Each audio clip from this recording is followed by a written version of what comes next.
The broadcast is now starting. All attendees are in listen-only mode. Well, good morning and welcome to the Network of Family Businesses. My name is Steve Moyer, and we are excited today. Our topic is formalizing the love in successful family businesses. And our special guest today is Tom Hubler. Tom began in 1980 when he began his career as a family business consultant. He was really one of the few professionals and really one of the first professionals addressing family-owned business needs in the States. Since then, he's played a major role in shaping the family business consulting field and doing everything from helping colleges establish their business institutes and working directly with family businesses. Today, he continues helping families of wealth and family-owned businesses succeed. He helps families develop their shared vision for the family and for the business, identifying individual talents, tackling the unspoken issues, and we all know every family has unspoken issues, and working with strategies to ensure a personally and financially rewarding business. He assists families with the creation of a wealth preparation plan, ensuring that their values continue to emphasize their family culture and with gratitude, philanthropy, and purposeful living. Tom is a founding member and fellow of the Family Firm Institute, and he is a professional in residence at the University of St. Thomas. Tom also is a recognized expert in the family business issues. He's made many appearances on the Today Show. He's been quoted in the New York Times, Wall Street Journal, Business Week, Corporate Report, Inc., Nation's Business. He's also a member of the editorial board of Family Business Review, and I could probably go on and take all our time telling you about Tom, but we do want to get to the topic at hand. And just a couple of housekeeping items. We want this to be interactive, so for you members, again, if you have questions at any time during the presentation, please feel free to type those questions in, send them to me, and we want this to be as interactive as possible. And I know Tom is interested in answering all of your questions. So just type your questions in there and send them to me, and we'll have Tom answer those questions as we go along. Tom, it is great to have you here. And so how do we start thinking about formalizing love when we think of love often as just an emotion? Well, Steve, the first thing I want to do is mention that you forgot a couple of things about my background that I think are important for people to know. And the first thing is that my kids have worked for me. And, and so this was a long time ago. The office manager asked me if my daughter Kirsten was interested in being a receptionist and sharing it with another high school student. And I said, well, I'll check. Well, as it turned out, she wasn't available. So I said to the office manager, well, what about my son, John? And she said, well, he's a little young, isn't he? And he was 15. I said, well, would you interview him? She said, okay. So I went home and I said, John, there's this opportunity down at the company, and here's what it pays.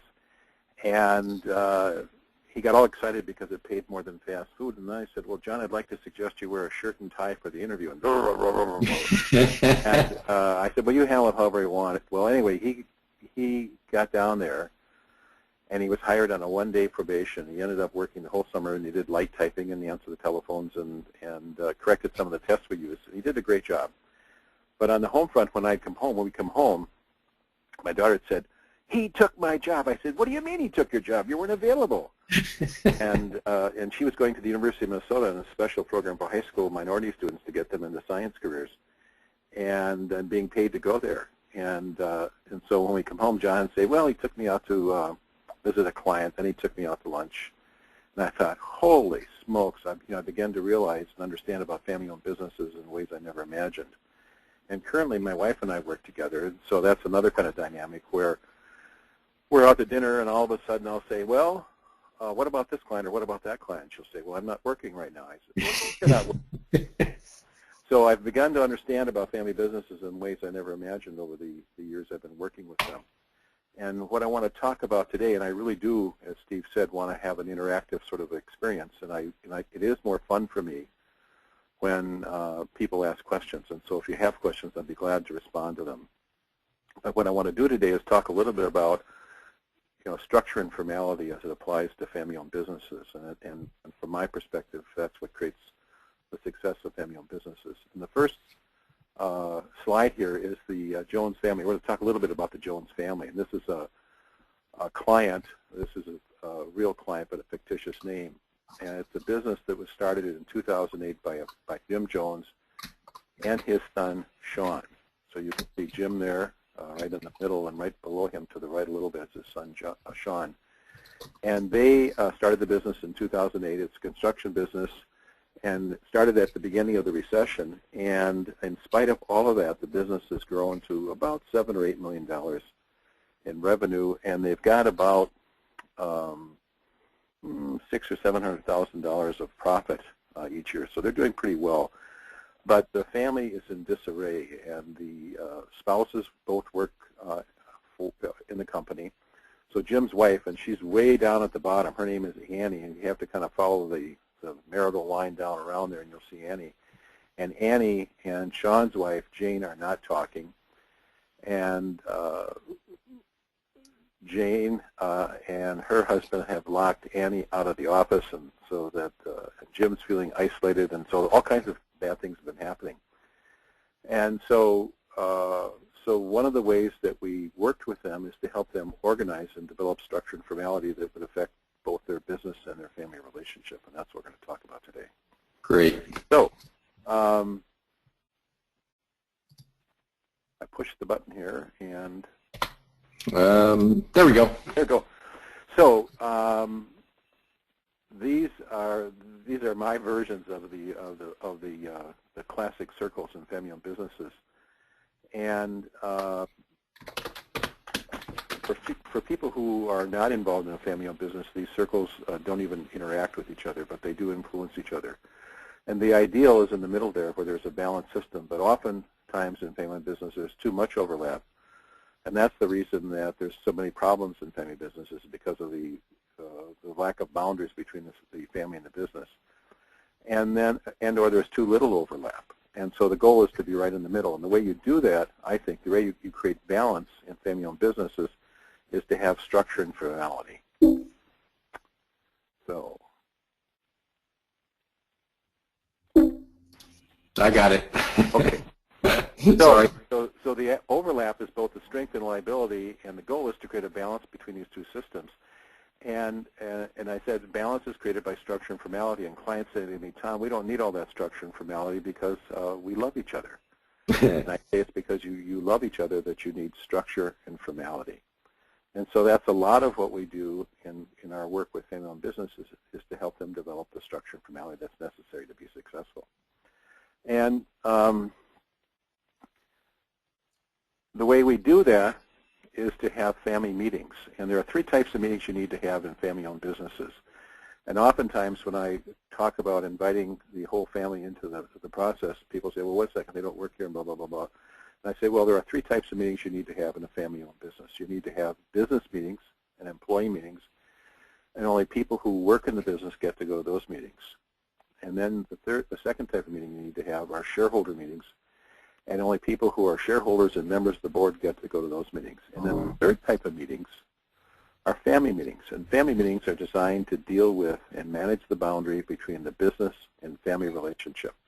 And everyone is invited to those meetings.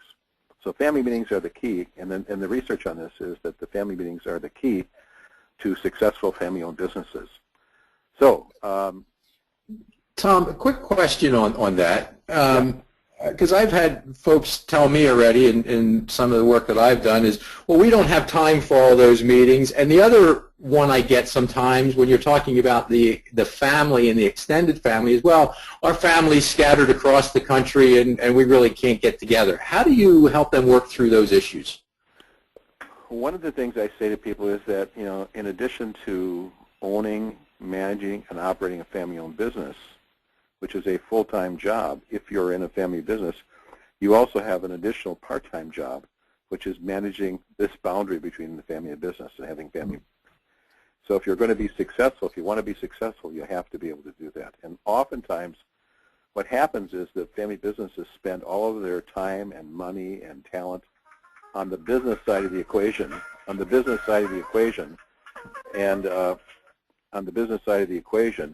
and forget about their family relationship. And there was an article in the St. Paul paper in 2005 about couples who were in the restaurant business together and had divorced but kept their business relationship, which basically said to me they'd spent all of their time and their money and their energy on the business at the expense of their family relationship. Mm-hmm. Mm-hmm. So what I try to do is to demonstrate to people the importance of being able to do that. And when families are, scattered all over the country, it's impossible to have what I would call frequent family meetings. But you can have annual or semi-annual family meetings. I've got a client like that right now where the business is located here in the Twin Cities, but there are siblings in different parts of the country. So they come together twice a year to have a family meeting. And I have another client that is one of the most successful family businesses I've ever worked with, where they have 6 adult children who are the shareholders in the company. And the only person who works in the company is the son. And the way they handle that is to have frequent phone meetings. Mm-hmm. And things like that. You can do those sorts of meetings now and not miss a beat. So that's how we handle that. Great, thank you. Okay. Unfortunately, we off this. It's in the article, but I want to mention it, and we're going to send it to you in a recap. I think Steve's going to take care of that. But it's called Functions of Family Meetings.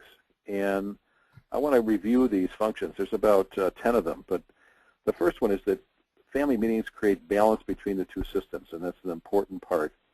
And it's also where I believe the common vision, which is absolutely necessary, I think, to be a successful family business. And we'll talk about some more of that later, as well as family unity. And the research, again, is that families that are united, the profit goes right to the bottom line. Family meetings are also a vehicle for transparency, and that's one of the issues, particularly when you have adult children in the business and adult children out of the business. And when there isn't transparency, it creates all kinds of problems. And I've had clients where the adult children who were not active in the business sued their siblings and cousins mm-hmm. for issues of transparency and distributions. Family meetings are also the vehicle where expectations for the performance of the business are created and communicated to the shareholders who elect the board of directors. And also, family meetings are where communication. We'll talk some more about communication because communication is absolutely critical. And most families in general, and family businesses specifically, don't have, I think, the kind of training that's necessary to talk about these complicated business as well as emotional issues that occur in a family-owned business. Mm-hmm. Family meetings are where you, at least from my perspective, talk about career planning and your sense of purpose. It's a vehicle to talk about the management of differences and the issues where there are, and it's normal to have differences about how to do the business, but again, most of the time people get involved in win-lose propositions about these differences. It's a place where you can have shareholder education. It's a vehicle to build the emotional equity of your family while you're simultaneously building the equity of the company. It's a place to celebrate and renew family rituals. Family rituals are the glue that holds the family together. And one of the first things to go in family businesses that aren't doing well are the family rituals. It's also a place to create what I call a family participation plan, which is like a code of conduct or an employment policy for family members within the company. And again, my experience is that most family businesses start playing the game before they have a set of ground rules. If you go to like a Major League Baseball game before the game starts, if you get there early enough, you'll see the managers and the umpires getting together at home plate to go over the ground rules. Even though they play every day, they go over the ground rules to make sure they understand what's going to be fair and what's foul. In family-owned businesses, they start playing the game without a set of ground rules, and of course they have problems. Mm-hmm. Family meetings are also a place to have succession planning discussions and estate planning discussions. It's also a vehicle to talk about your family values in regard to money, wealth, and philanthropy. And philanthropy and service are the antidotes to consumptions, and it's a wonderful place to have those kinds of discussions to make sure that the family is aligned around its values regarding wealth and money. So those are the functions of family meetings. And then the benefits are, the benefits of having family meetings are family harmony, which is for sure. It also allows you to live in gratitude, and gratitude is a wonderful characteristic, and I'll give you a definition of that coming up in a second. But more more recently, I've been focusing a lot on the importance of gratitude, compassion, and forgiveness as it applies to families, and how critical that is, and how we need to become more thoughtful and sensitive and mindful about those characteristics. Family meetings basically allow you to identify your values. It creates transparency, a successful succession plan, successful adult children, and a strong sense of purpose, which gets into your spiritual reason for existing and why you're here. So those are the benefits of having these meetings that I think, again, create structure and formality that allows family businesses to be so successful. Tom, before we go on, I have a question, because I get this all the time when family meetings. So this is from me, and then I have a question that we got from one of our members. When you talk about family meetings, do you put an age, like, the age of accountability, or, they got to be 18, or they got to be 21, or they got to be 15, or do you have what's your perspective on that?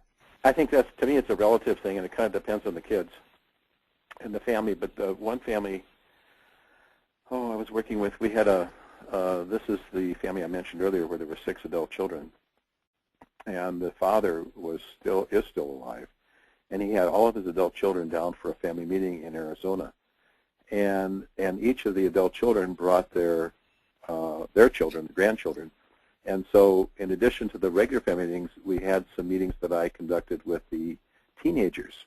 And some of the older teenagers were being integrated into the regular family meeting process. And they were like about 15 or 16 years of age, but they were absolutely terrific, and it worked out really well.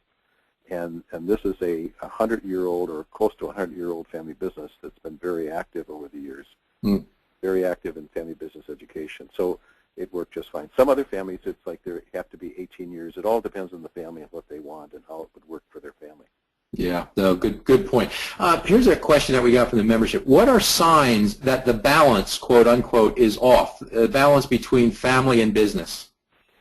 I think, from my perspective, the first thing I think I mentioned earlier are the rituals and things like, well, we don't need to get together this Sunday because we see each other at work all the time. It's another example of that would be where people are not able to talk about their differences. Differences are a normal part of every family business, and when people don't talk about their differences, that creates a problem. So I guess the easiest way or the simplest way to identify when things are going south is when people don't talk about their differences and they harbor them. There's a famous theory that's taught in all the business schools across the country that, Steve, I'm sure you're familiar with. It's called Huber's speck of dust theory. Are you familiar with it? Help me. Tell me about it. Well, I'm just shocked, Steve, that you don't know about it. But anyway, nobody's ever heard of it. But Huber's speck of dust theory is there's this little difference about the business. You think, no, I better not bring that up. We're all going to get together for the Labor Day weekend at the lake and take the dock in. If I bring that up, it's going to create all kinds of problems, so we're not going to talk about it. And then there's another little difference, and you think, oh, no, it's Thanksgiving. That's an important holiday in our family. If I bring that difference up with my brother or my parents, that's going to upset our Thanksgiving holiday, and that's really going to create a problem, so I won't bring it up.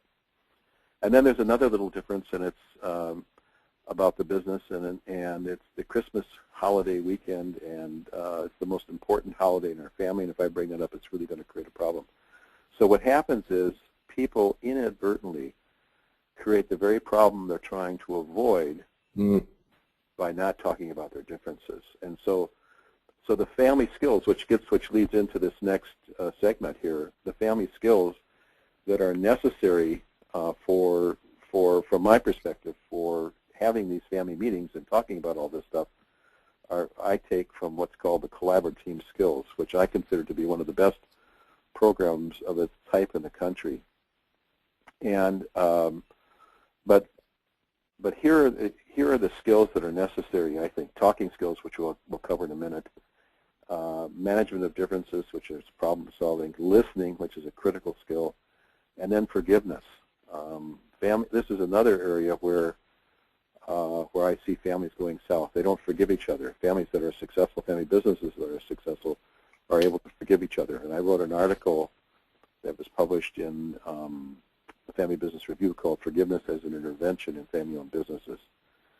where what I was learning and discovering was that people don't take what they learn on the weekend on Friday night or Saturday or Sunday and bring it into the rest of their life, and they don't forgive each other. Well, forgiveness is critical.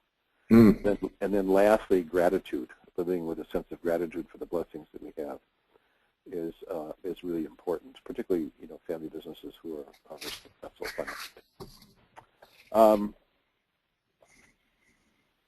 So here's Angela Zarian, who is a cultural anthropologist and just died recently. She was in her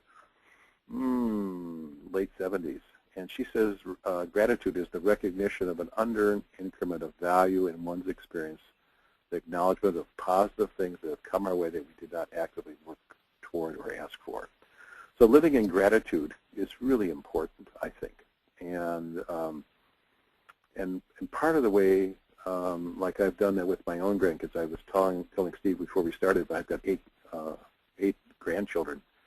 And the oldest is now 17, but when she was 6 years old, they were living in Grand Rapids, Minnesota, up in northern Minnesota. And I was up there, and I said, Kaylee, I'm going to give you a share check. And every time I give you a gift from now on, I'm going to give you this share check. And she said, Grandpa, does this mean I'm not going to get my Christmas presents? And I said, no, Kaylee, you're always going to get your Christmas presents, but in addition, you also get a share check. So you can talk with your parents, and you can discuss and decide, who you want to give it to, and so forth and so on. Well, anyway, fast forward now, she's completing second grade, and she calls me up and says, Grandpa, I need some money. I said, well, what for? She said, I'm involved in the Heart Association Jump-a-thon. I said, yes, yes. And I said, well, how much would you like? And she said, well, I don't know, Grandpa. And I said, well, would $10 be enough? She said, well, that's wonderful, Grandpa. Now I've got $100. So here was my little second grade granddaughter raising money, being involved in philanthropy, developing a sense of gratitude and blessings for what she had at a second grade level. That's fantastic. And as she went into third grade, we changed the formula to share, save, spend. And the formula that she and her parents created was 40% share, 40% share, 50% save, and 10% she got to spend. So that's one of the ways that you can begin to create gratitude, and I teach my clients that. Because they're concerned about their grandchildren or their adult children being corrupted by the blessings and the money and all the things that have come their way as a result of the success of family businesses. And families say to me all the time, it's a lot easier to make all this money than to try to figure out what to do with it. Yeah, yeah. So, I just a quick rabbit trail on that one too, Tom. I had a client that said to me one time, I'm not concerned my children have not enough money. I'm more concerned they have too much. Right. And the antidote to consumption is service and philanthropy. And T. Michael Thompson, who's a lawyer who wrote a book called The Congruent Life and lives out in North Carolina, said in his book that service is on the outside like prayer is on the inside. So any time we can get our clients or our families involved in service and philanthropy, we're doing them a tremendous service. So I want to go over the talking skills now, and obviously this is probably elementary for some of the people who are on this call, but I think they're important. First of all, speaking for yourself, which is to be able to say I, and I see, I think, I feel, I want, I do, that type of thing. And I was taught not to do that. And I can remember when I was in grade school, the teachers would tell us not to start paragraphs with I, and when I was in religious education as a small boy, the nuns taught us not to say I because it was too self-centered and that type of thing. Well, from my perspective, saying I is a way to differentiate yourself. It's a way to create respect for other people's perspectives and to make sure that everybody gets to share their perspective. And then sharing your thoughts, and to be able to share your thoughts and then document your conclusions or your thoughts with descriptive behavioral data so that people understand how you came to your conclusions. And then the most important thing from my perspective is expressing your feelings and not acting out your feelings or having a temper tantrum, but expressing your feelings. And also expressing your wants. And those two things are the hardest thing for most people to do.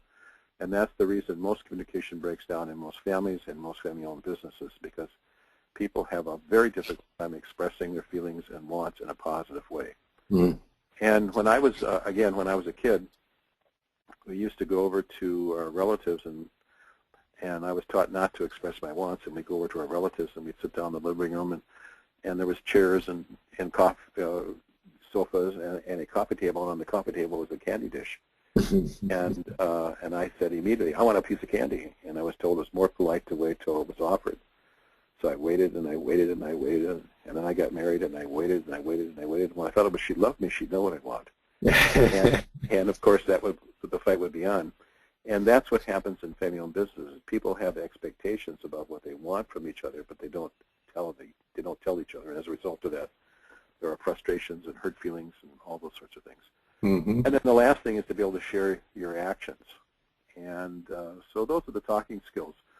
And so as a part of the family meeting process, again, from my perspective, what I do is work with clients, and I work with the Jones family to teach them about the collaborative team skills and how to use the talking skills, as well as the listening skills, which are coming up here in a second, which basically are attending, acknowledging, inviting, and basically being able to summarize in your own words what you heard the person say. And listening is the skill we use the most, but have the least amount of education and training in. Mm-hmm. So it takes practice, practice, practice, practice, practice to be able to do that, and to be able to respond in an appropriate way without being reactive in terms of what people are saying. That one, I'll tell you, I agree with you. That one takes work, because you don't take classes in school on listening. You take classes on public speaking and extemporaneous speaking and all of those kinds of things, but I have yet to see a class in school at any level on listening.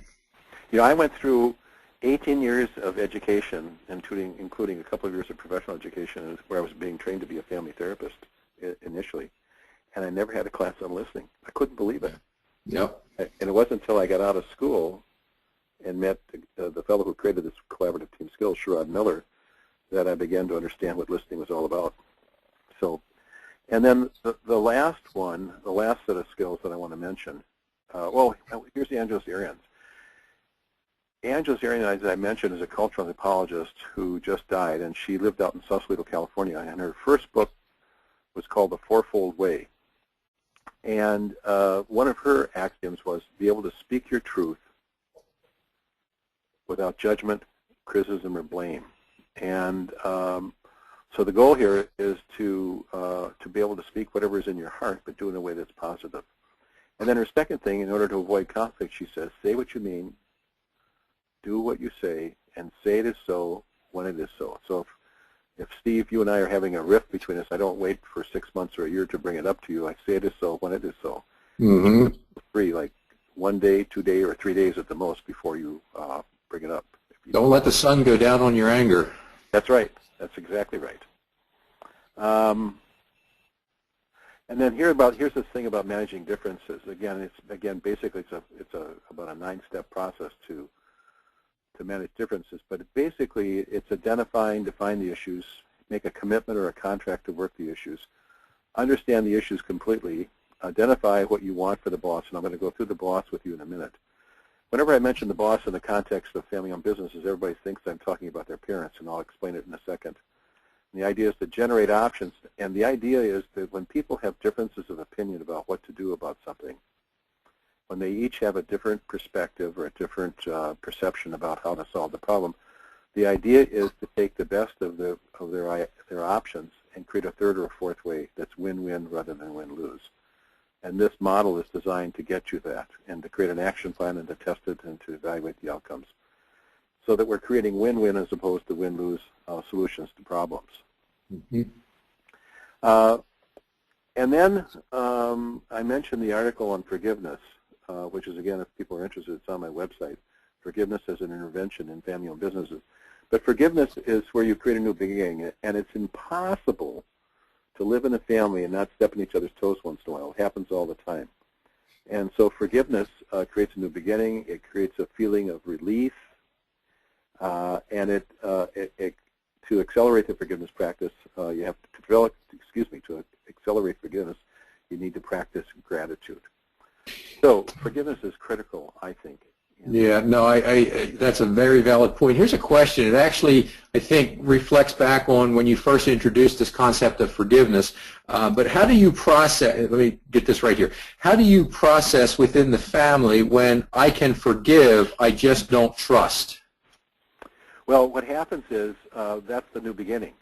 And so what you need to do is say, okay, we could draw a line in the sand. Today is August 20th. We're going to draw a line in the sand, and we're going to start measuring trust from this day forward. And we realize that we have to rebuild trust. Trust has been broken, and now we're going to start counting from today, and we'll do it in gradual increments to build the trust again.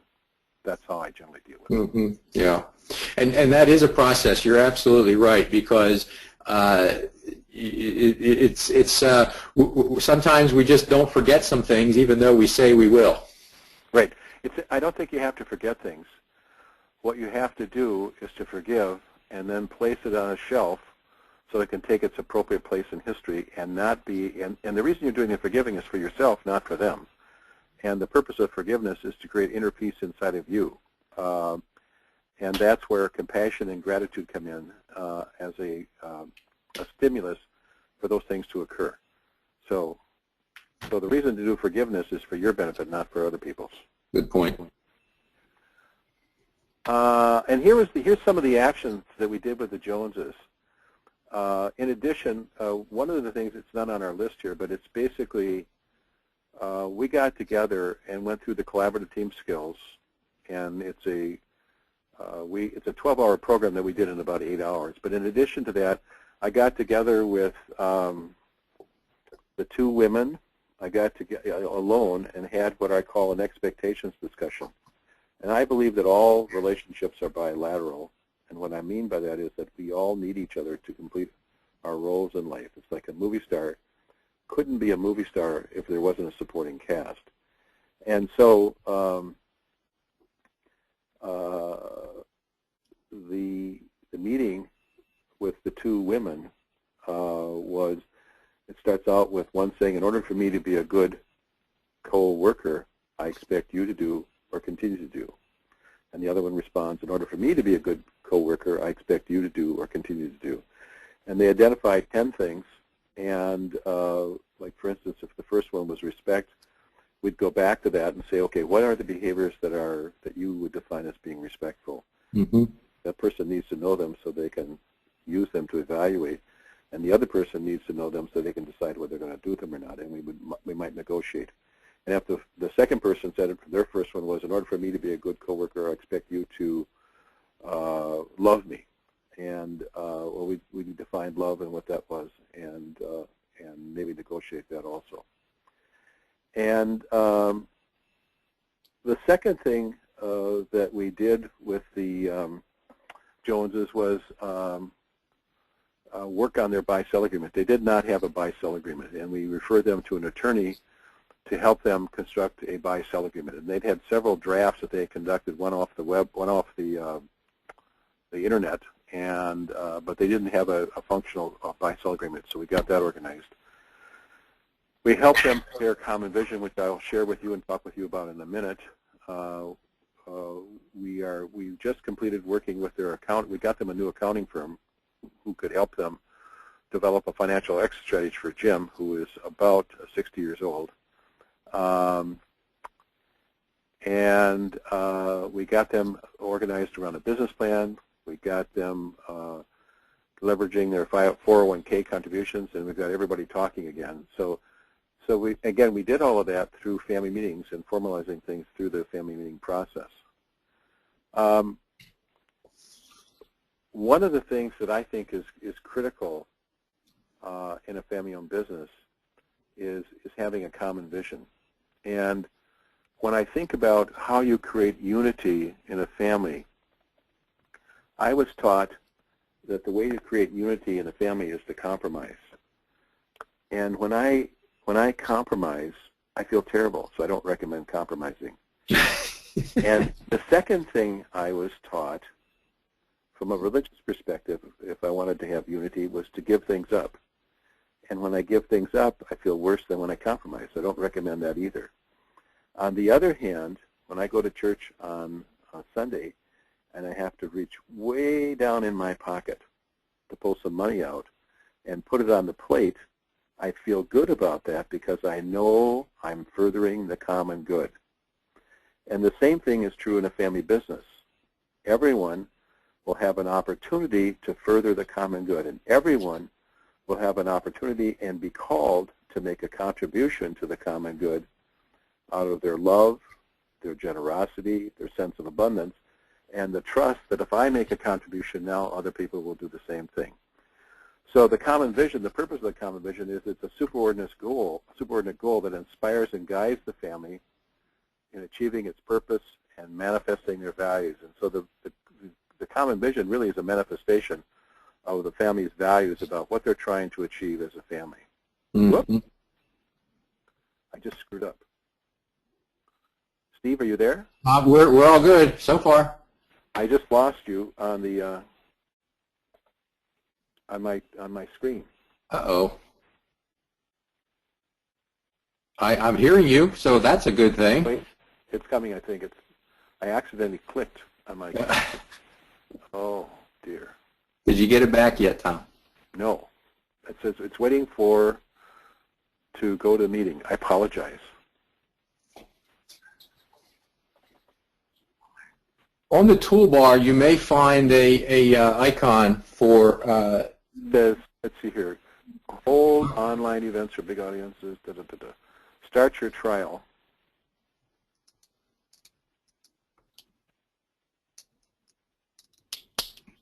Well, we're hearing you, Tom. Okay.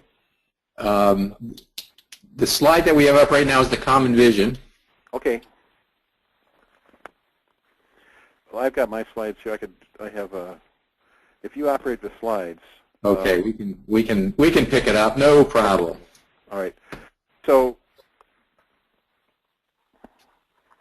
if you click you go beyond the common vision. The next slide, it says in the context of the family business, the family's values are the manifestation of the family's spirituality and purpose, and that gets manifested in terms of the common vision.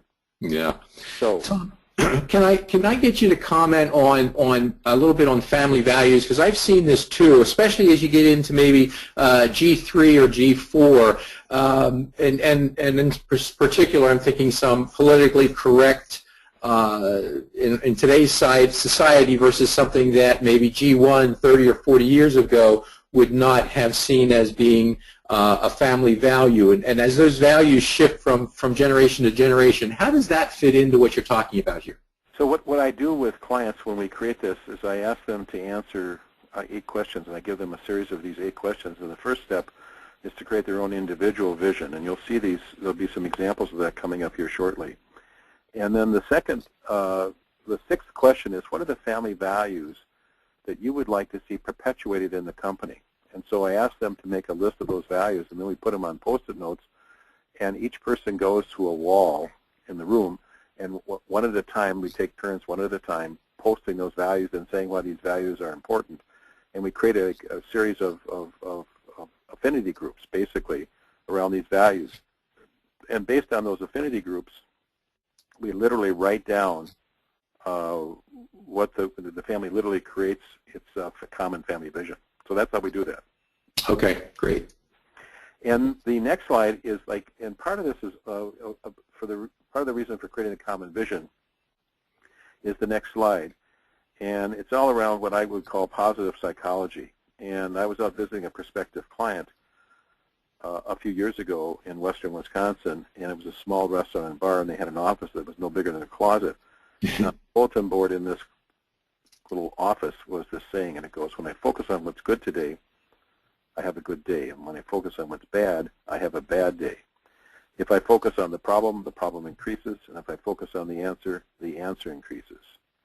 So the goal here is to focus on the answer and to water the seeds, not the weeds. The citation was BB, page 451, and it took me about 3 weeks to figure it out where that's from. It's the big book from AA. But the whole idea of the common vision is to focus on the outcome rather than the problem.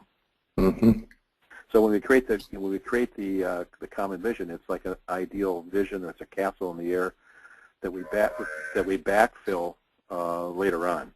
Sure. And then I mentioned earlier the BOSS, and the BOSS is an acronym. And the B is for the business, and what does the business need in order to continue to be successful? And so the first priority is to take care of the business. The O is, what do you want for the other about what the other wants? And so, Steve, if you were my brother now, what do I want for you about what you say you want?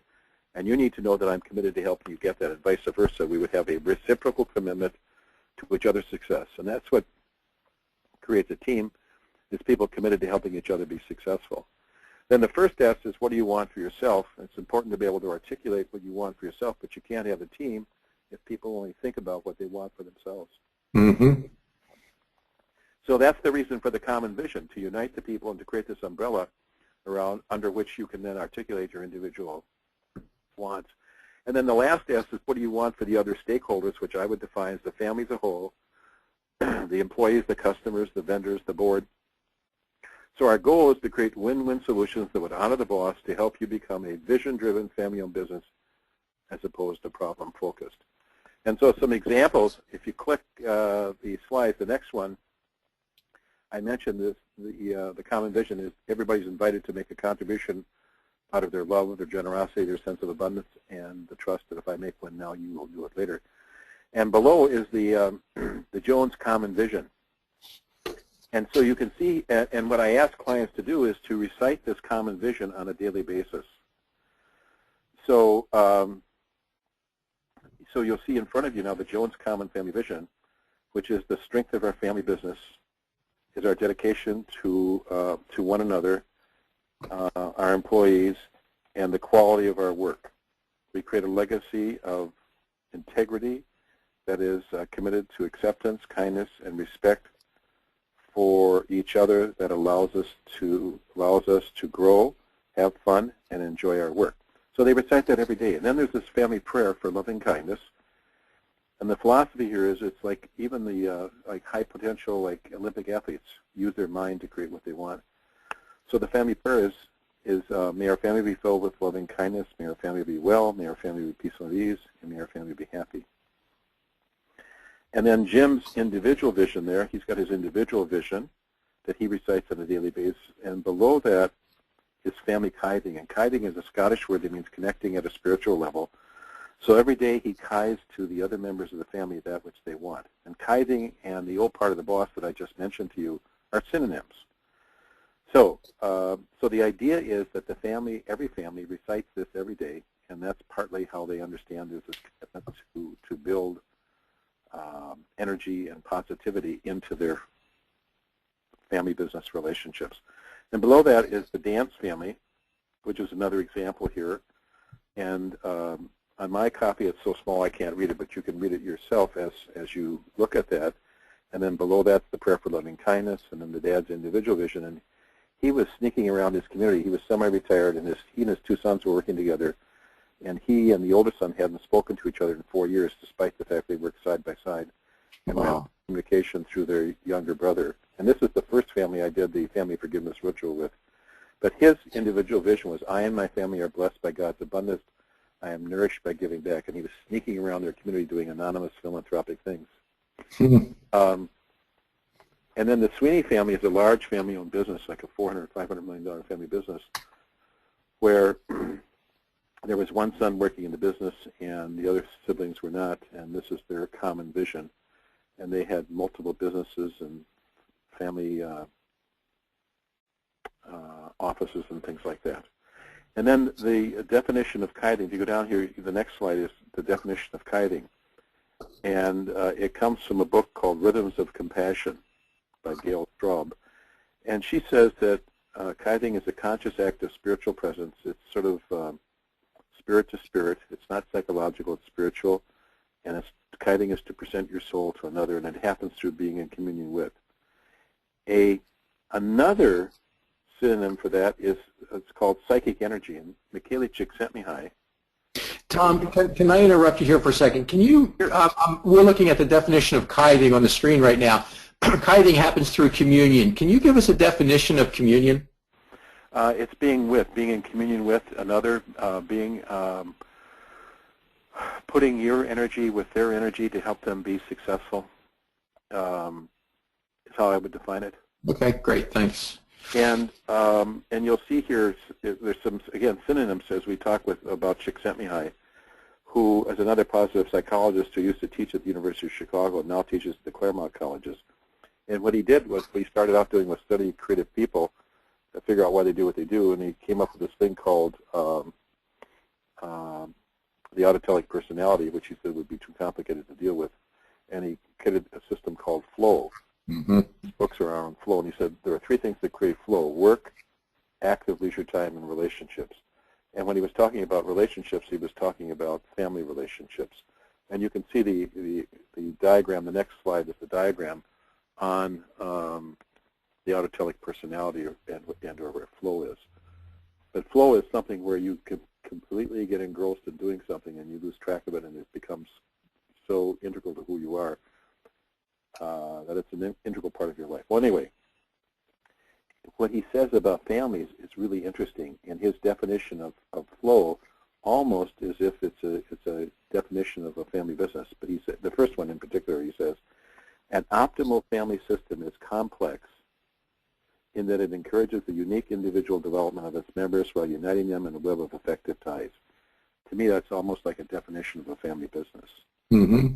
And he goes on to say, a group of people is kept together by two kinds of energy: material energy provided by food, warmth, physical care, and money; psychic energy of people investing attention in each other's goals. So this is the idea of archiving, or the old part of the boss, the idea of investing something in each other's goals. And then he goes on to say that now that the integrity of the family has become a matter of personal choice, it cannot survive except for the regular infusion of psychic energy. Now he's talking about regular families now. He's not talking about families that are at risk, families of wealth, families of business that are at risk. And he's saying that in order to survive in today's environment, you have to put something into it. You have to build the emotional equity of your family while you're simultaneously building the equity of your business. And then lastly, he says, when people pay attention to each other or to the same activity together, the chances of finding flow binding the family increases. And so that when you have a common vision and you put energy into that, the chances of being successful will be increased tremendously. Mm-hmm. So, some practices that will sustain your success. First of all, regular recitation of your common vision and your individual visions. Working on, in your family meetings, building the emotional equity of your family while simultaneously building the equity of your business. Expressing love regularly. Spending time with each other outside of the business. One of my common interventions in family-owned businesses is to get people to spend time with each other outside of the business, going to lunch. I had a client where these two brothers who used to they went to lunch every single day, and now they weren't talking with each other around business issues where business differences had eroded their personal relationship, and they weren't talking with each other. And to be able to forgive each other your hurts, and then lastly, be able to express gratitude. So we've got some time for questions, and curious about your questions, your comments, your feedback. Absolutely. Just for our membership, give you a little bit of time to get some of your questions in, and we have a couple coming in now. But I'll just take a quick second here, Tom. You talked about spending time together. When I talk to some folks, I say, to build a relationship, I'll give you a tip, and that stands for time, intentionality, and proximity. Yeah. And it really, to your point, it takes work. Yes, it does. And the way to build a relationship is you have to spend time with each other. You got to do stuff with each other. You have to have fun with each other. Absolutely. And that's what kids, like siblings in particular, that's all they used to do when they were younger is play and spend time with each other. And so they need to come up with an adult version of that would be appropriate as they work together in these family businesses. Absolutely. Tom, we do have a couple questions, so let me try and work through these here. Do you recommend that families have an outside advisor or other third party at these family meetings? If so, why and who? Well, I think that it all depends. Like my philosophy is to what I call prime the pump and work with clients to help them develop the culture and the rituals and the positive nature of having family meetings, and so the third party, I think, is critical to help design and make that all happen. It's particularly important if there are hurt feelings and difficult things, or it's particularly important if people have a hard time sharing and expressing and talking about things in a positive way. So like, I have clients that that I've worked with years ago that continue to have family meetings, and I'm not involved with them anymore. Mm-hmm. And they're doing just fine. And from time to time, I get called back with where they come across a tough issue, and they'll invite me to come back for a single meeting or something like that. And I think the people who, if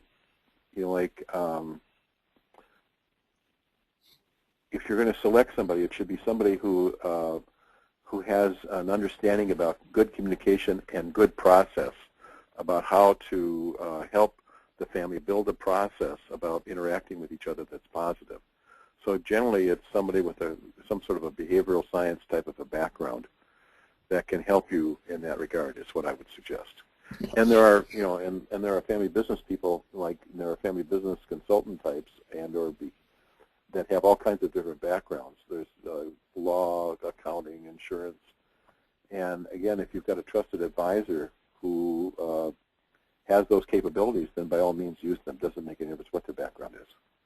No, I think that's a great point. I would just reiterate, I think it's a process. I mean, I think too many times, especially in our society today, I know when I get up in the morning, I want my coffee in less than 2 minutes, and when I have a headache, I want the pill to take it away as soon as I swallow the pill. And it's a process, though. Right. So here's another question, Tom. This is logical, but our family is very emotional, and we either blow up or have a sob session. How do we get that balance you talked about earlier? Well, first of all, there's a guy that I just met. He's a physician at the Mayo Clinic, and his name is Ahmad Sood, S-O-O-D. And he says anything other than an expression of love is a cry for help. So when people are reacting, and that's what I would call what this person described, is reacting. What they're doing is they're acting out their feelings rather than sharing their feelings. And so the idea here is to move from reaction to action, I guess is a way to look at it. Mm-hmm. Instead of saying, listen, you SOB, you did this, this, and this, and I'm blah, blah, blah, blah. What you need to do is what Angelos Aaron said earlier, and that's one of the great balances, to be able to speak your truth without judgment, criticism, or blame. Mm-hmm. And so the idea is to be able to say, I am angry, and usually below anger is hurt. I am hurt. Mm-hmm. Family members generally have a much harder time saying they're hurt than they're angry. But the source of the most of the anger is usually hurt, and that's what they need to get out, is I'm hurt, I'm upset, and here's what I want. And to be able to talk about those things, again, without judgment, criticism, or blame. Yeah. The way to get at that,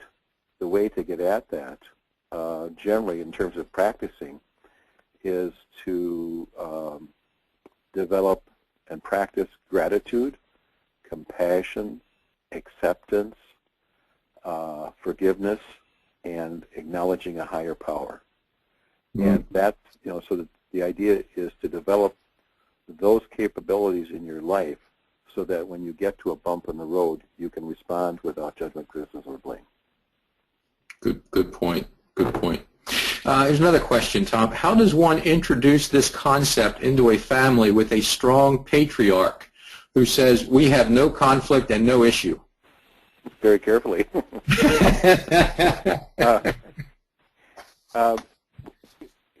Basically, the idea is to say, Dad or Grandpa or whatever, I really appreciate your perspective about the issues in our family and the fact that from your perspective we don't have them. But that's not true for the rest of us, and many of us believe that there are differences that need to be discussed, and we need your blessing to do that. We can understand why you may not want to participate, and that's okay if you don't, but we need your blessing to get started talking about some of these things. Mm-hmm. And not, the idea is not to denigrate or to vilify or anything like that, but to say these are things that are important to our family, and we want to talk about them. No, I think that's a good point, Tom. And the other way I approach that with my own work is helping that patriarch understand that his offspring is working at stewarding what he has built, and this is their perspective of stewarding and continuing that legacy that he started. And I'm glad you brought up legacy, because that's another thing that you can sometimes mention to the senior generation.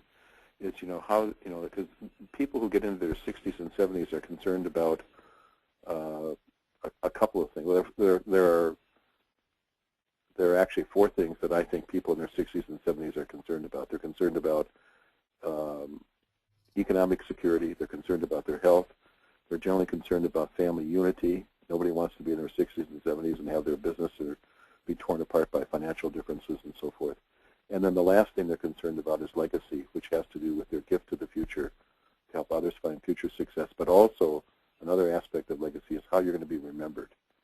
And so that's another sort of leverage point with the senior generation to say, how do you want to be remembered? Do you want to be remembered as a leader who brought the family together, or pretended there weren't these differences, that type of thing? No, that's a great point, and I focus the legacy on the family, and the business is just part of that. It's not the legacy of business, the legacy of the family. Right. Here's this. We're running out of time, but I would like to hear you just comment on this question. It kind of goes back to the values that we were talking about. We cannot, as a family, we cannot all agree. Do we really all need to agree on all of our values? No.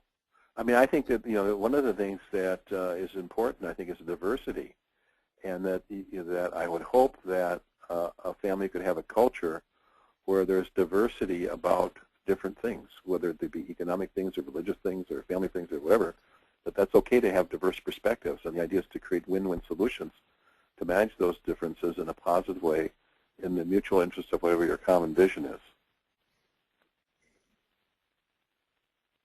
No, that makes sense, I think. And being able to accept that diversity, I think, too, as opposed to my way or the highway. Right. No, that's the idea is that and oftentimes where this gets to be a rub is where people see good things and bad things in each other, and we see only bad things in other people, and we forget about the fact that everybody's got good in them, and just as we have things that are positive about us as well as negative about us, and we sort of forget about that and only focus on some of these negative things as opposed to the idea of trying to find something that's really positive about them. Yeah, fantastic. Tom, this has been absolutely a wonderful discussion. I really appreciate it. Well, you're welcome.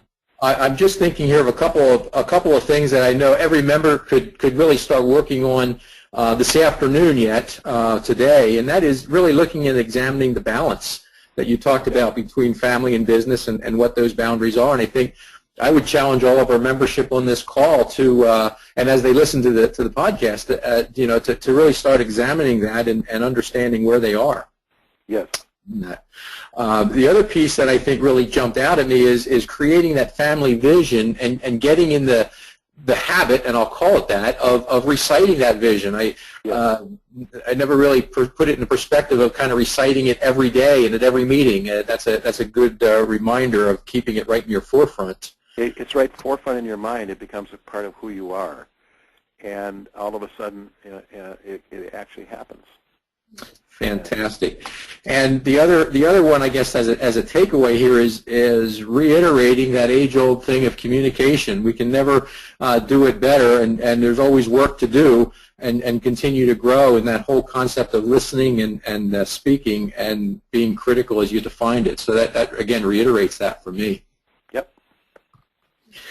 Well, Tom, this is, again, thank you so much for sharing this and fielding all of our questions. I think it's been a good discussion. For our membership, if you would like to get a hold of Tom or contact Tom about any of these topics or discussions, the information is here on the website, but or on the screen. But for those that will be listening to this on the podcast, let me give it to you.